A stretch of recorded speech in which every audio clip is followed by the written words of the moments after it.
Assalamualaikum warahmatullahi wabarakatuh.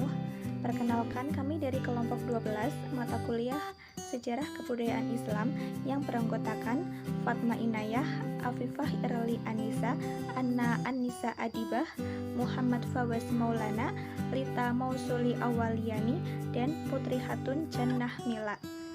Di sini kami akan menjelaskan materi tentang Tarekat Naqsyabandiyah Kholidiyah Banyumas. Berikut penjelasannya. Baiklah, untuk yang pertama adalah pengertian dari tarekat. Kata tarekat berasal dari kata Arab yaitu tarikoh, yang secara harfiah berarti jalan, sedangkan secara etimologis berarti jalan, cara, metode, sistem, dan lain-lain.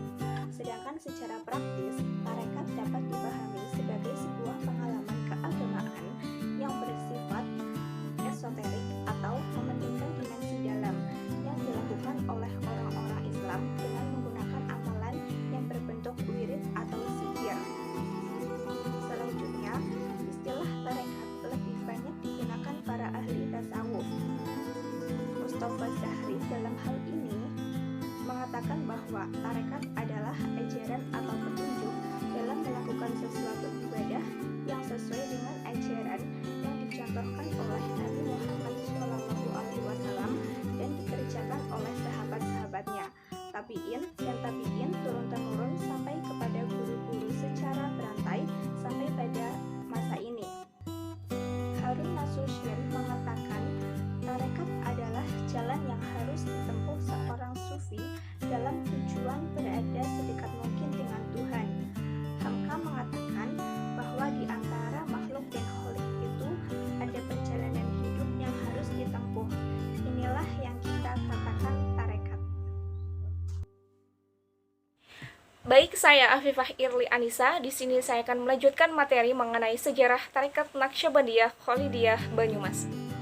Penyebaran Tarekat Naqsyabandiyah Kholidiyah di Jawa Tengah hampir semuanya bermuara kepada dua khalifah Syekh Sulaiman Zuhdi, Muhammad Ilyas dan dari Sokaraja Banyumas dan Muhammad Hadi dari Giri Kusumo. Dalam banyak kisah, Muhammad Hadi tidak hanya terpelajar di bidang fikih dan tarekat, tetapi ia adalah sakti khas Jawa. Ayahnya mengajari tarekat selengkapnya dan memberi ijazah untuk mengajar. Popongan menjadi salah satu pusat utama Naqsyabandiyah di Jawa Tengah. Setelah melakukan perjalanan panjang selama kurang lebih 70 tahun memperdalam ilmu agama, selama 10 tahun di Surabaya belajar ke Kiai Ubaidah dan Kiai Abdurrahman, dua guru Naqsyabandiyah yang mendapat ijazah dari Syekh Sulaiman Al-Karami. Dan kemudian Muhammad Ilyas muda dibawa ke Mekah untuk belajar selama kurang lebih 50 tahun. Muhammad Ilyas berada di Mekah belajar ilmu agama dan bertemu dengan Syekh Sulaiman Zuhdi yang kemudian mengangkat Muhammad Ilyas menjadi khalifahnya. Setelah itu Muhammad Ilyas melakukan perjalanannya ke Baghdad selama 10 tahun. Sekembalinya dari menuntut ilmu, Muhammad Ilyas kemudian mendirikan sebuah masjid di desa Kedung Paru. Isi dan makna dari ajaran Tarekat Naqsyabandiyah Kholidiyah di Banyumas. Isi dan makna tersebut dirumuskan oleh Abdullah Al-Khalid Al-Hujwani. Isi dan makna tersebut, yang pertama ada hush dan dam, kesadaran dalam bernapas. Yang kedua, nazhar bal qadam, memperhatikan tiap langkah diri. Yang ketiga, safar dar waton, perjalanan mistik di dalam diri. Yang keempat, kholwat dar anjuman, kesendirian dalam keramaian. Yang kelima, yad kard, peringatan kembali. Yang keenam, bas kos, menjaga pemikiran sendiri. Yang ketujuh, niqoh dash, memperhatikan pemikiran sendiri. Yang kedelapan, yad dash, pemusatan perhatian kepada Allah. Perilaku keagamaan pengikutnya. Pengalaman menjalankan tarekat telah memberikan pengaruh terhadap para pengikutnya. Saya terlihat dalam pengagaman berupa pengamatan ritual keagamaan. Para pengikutnya menjadi terikat oleh suatu sistem dan tindak tertentu. Dalam bersekutu dan diajarkan oleh mursyid. Secara umum mereka menikmati kebiasaan buruk ini karena memang mereka sudah memasrahkan jiwanya kepada mursyid.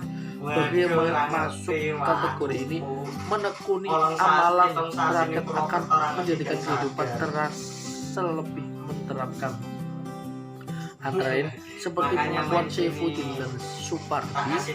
dan Suparman yang makut dibaiat secara langsung oleh Romo Kiai Muhammad Afandi 2 tahun yang lalu secara jamak atau bersama-sama dengan orang lain.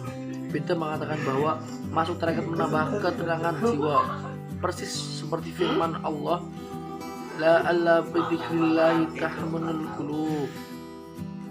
Baik, di sini saya akan melanjutkan materi yang kelima, yaitu tentang implikasi ajaran tarekat Naqsyabandiyah Kholidiyah terhadap perilaku sosial pengikutnya. Para pengikut tarekat selain menjalankan ajaran tarekat yang diterima dari mursyid atau guru sebagai jalan untuk mendalami jati diri dan sebagai pendekatan diri kepada Allah, mereka juga terlihat dalam pikiran sosial dalam menjaga hubungan dengan masyarakat. Karena dalam pandangan masyarakat, pengikut tarekat tidak eksekutif, tetapi terbuka dalam pergaulan dengan masyarakat luas. Institusi tarekat juga menyelenggarakan kegiatan pengajian yang bersifat terbuka untuk umum.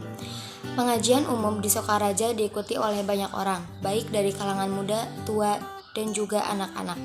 Materi yang diberikan bersifat umum, baik berkaitan dengan fikih, tauhid, targhib, tarhib, akhlak, dan lainnya. Implementasi ajaran tarekat Naqsyabandiyah Kholidiyah terhadap perilaku ekonomi dan politik penganutnya. Tarekat Naqsyabandiyah memiliki peran terhadap perubahan perilaku ekonomi pengikutnya. Perubahan perilaku dalam ekonomi dapat dilihat dari aktivitas para pengikutnya dalam menjalankan perilaku ekonomi. Mereka memiliki kewajiban menjalankan aktivitas untuk memenuhi kebutuhan hidup jasmaninya. Di samping itu juga aktivitas spiritualnya, menurut Kiai Haji Afandi selaku nasyid pada tarekat tersebut, bekerja keras dalam mencari bekal untuk beribadah kepada Allah Subhanahu wa taala dan memenuhi kewajiban-kewajiban di dunia yang bersifat kebendaan adalah landasan para pengikut tarekat dalam berperilaku di bidang perekonomian. Ya, baiklah, sekian presentasi dari kelompok kami. Terima kasih atas perhatiannya dan mohon maaf yang sebesar-besarnya atas segala kekurangan. Wassalamualaikum warahmatullahi wabarakatuh.